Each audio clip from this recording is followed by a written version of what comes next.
ভারতের যে মিডিয়াগুলো তাকে কিন্তু ডক্টর ইউনূস বলে না, তাকে বলা হলো মোল্লা ইউনূস, মোল্লাদের রাজা, তালেবানদের রাজা, তালেবানদের আমির, এই সমস্ত কথাবার্তা তারা প্রচার করছে। 800 ইয়ার্স যাবৎ কিন্তু পুরা ইউরোপ মুসলমানদের ভয় তটস্থ ছিল। তো তাদের মধ্যে ওই যে একটা জেনেটিক্যালি এটা ইসলাম যে ফোবিয়াটা রয়েছে ওটাই আবার আমেরিকাতে গিয়ে চলে গেছে।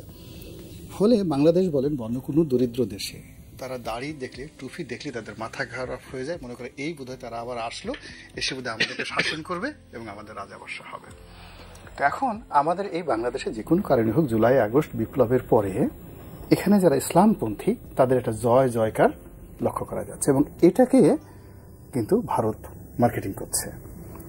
এটাকে ভারত সহজে নিতে পারছে না, না না না, এটা সহজে নিতে না, এটাকে তারা মার্কেটিং করছে। এদের অনেকের সাথে ভারতের সম্পর্ক আছে, কিন্তু তারা আলটিমেটলি টার্গেট করেছে ধরুন ডক্টর মোহাম্মদ ইউনূসকে, কথায় কথা। কিন্তু ডক্টর মোহাম্মদ ইউনূসকে হেয় করার জন্য তারা দেখা গেল জামাত হেফাজত এদেরকে টার্গেট করছে, অথচ জামাত হেফাজতের সঙ্গে হয়তো ভারতের সম্পর্ক আছে।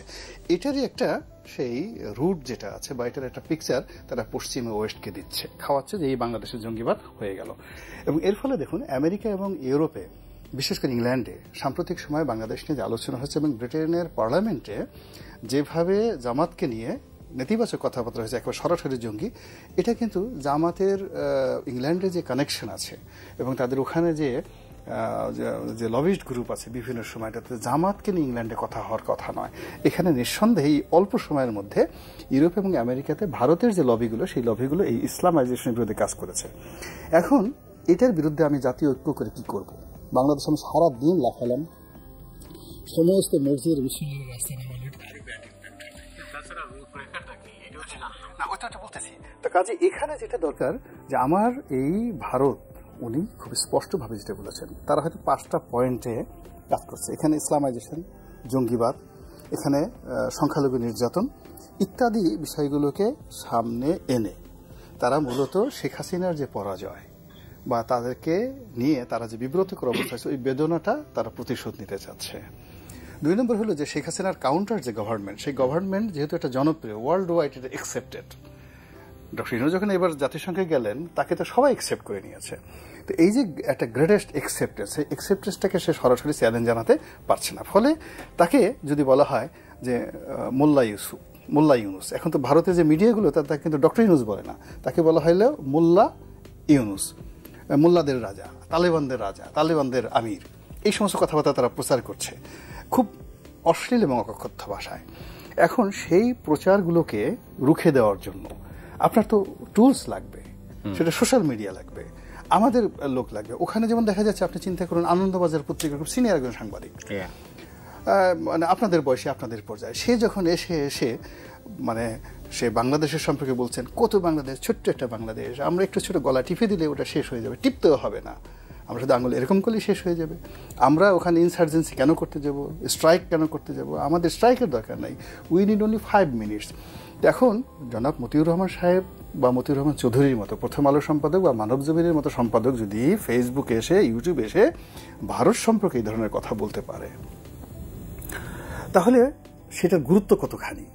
তো ভারতে তো ঠিক সেম জিনিসটা হচ্ছে। আপনি দেখেন স্টেটসম্যান, হিন্দু, অমৃতবাজার, বাংলা থেকে শুরু করে সব বড় বড় লোকগুলো, এর মধ্যে থেকে লেফটেন্যান্ট জেনারেল পর্যায়ের মিলিটারি বিশেষজ্ঞরা পর্যন্ত কথা বলছে, শশী থারুরের মতো লোক কথা বলছে, মমতা ব্যানার্জির মতো লোক কথা বলছে। এখন তাদের সেই জায়গাতে যদি আপনি আমাদের রাজনীতিবিদদের মধ্যে আপনি যদি এখন, আমি কারো নাম বললাম না, শশী থারুরের বক্তব্য, মমতা ব্যানার্জির বক্তব্য, অমিত শাহের বক্তব্য যদি আপনাকে ডিফেন্ড করতে হয়, তাহলে আপনাকে তো রাজনীতিবিদদের মধ্যে ওদের পর্যায়ের লোক লাগবে।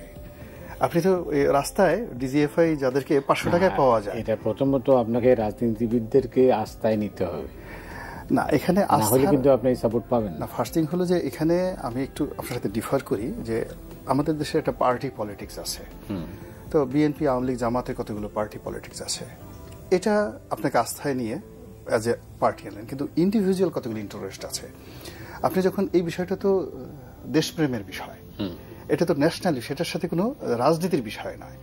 তো এখানে আপনাকে আগে জানতে হবে, you must have the knowledge, যে কোন মানুষকে দিয়ে কোন কাজটা করাতে হবে, কাকে দিয়ে টেলিগ্রাফে একটা লেখা লেখানো যায়, কাকে দিয়ে নিউ ইয়র্ক টাইমস একটা লেখা লেখানো যায়, কাকে দিয়ে ইউটিউবে একটা কন্টেন্ট তৈরি করা যায়, কাকে দিয়ে ফেসবুকে একটা লাইভ করানো যায়। তো এই মানুষগুলোকে সিলেক্ট আপনি যদি এখন বিএনপির কাছে চান, তা বিএনপি হয়তো দেখা গেল সে এমন একজন মানুষকে নমিনেট করে দিল যে এখন থেকে ইউনূস সাহেবকে অমুকে সাহায্য করবে, যার 200 ভিউ নাই। সে যদি ফেসবুকে একটা স্ট্যাটাস দেয় 200ও দেখে না। জামাতের কাছে বললো, জামাতে এমন একটা লোককে দিল, দেখা গেল জামাতের ওই নেতার বক্তব্য 100 জন শুনে নেয়।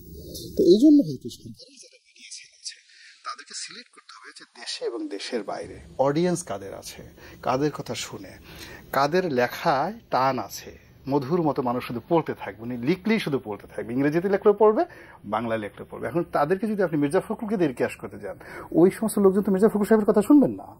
বা তাকে যদি আপনি ইভেন তারেক রহমান সাহেবের হন, তারেক রহমান সাহেবের কথা ওই লোকগুলো শুনবে না, তাদের লেভেল অনেক পর্যায়ে। আপনি বদরুদ্দিন সাহেব উমরের মতো একটা মানুষকে যদি রাষ্ট্রের প্রয়োজনে নামাতে চান, আপনার কি মনে হয় বিএনপি জামাতের কারো কথা উনি নামবেন? জাস্ট আমি একটা উদাহরণ দিলাম।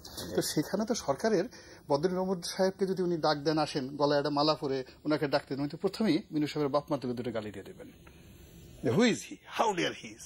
বদরুদ্দিন উমর সাহেবকে নামাতে হলে ইনূর সাহেবকে তার বাসায় যেতে হবে।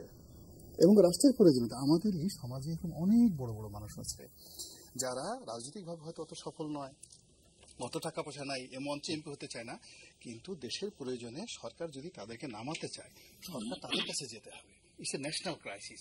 এইটা দলীয় রাজনীতিতে হবে না।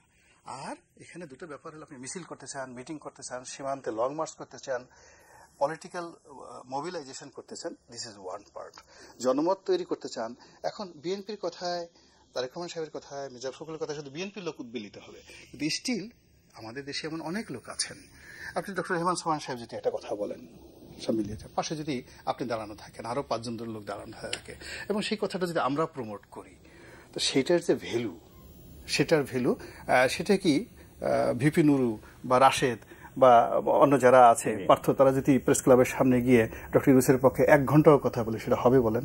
কখনো হবে না। তো এই জায়গাগুলো তো আগে অ্যাসার্টেন করতে হবে, যেটা সরকার করতে পারত।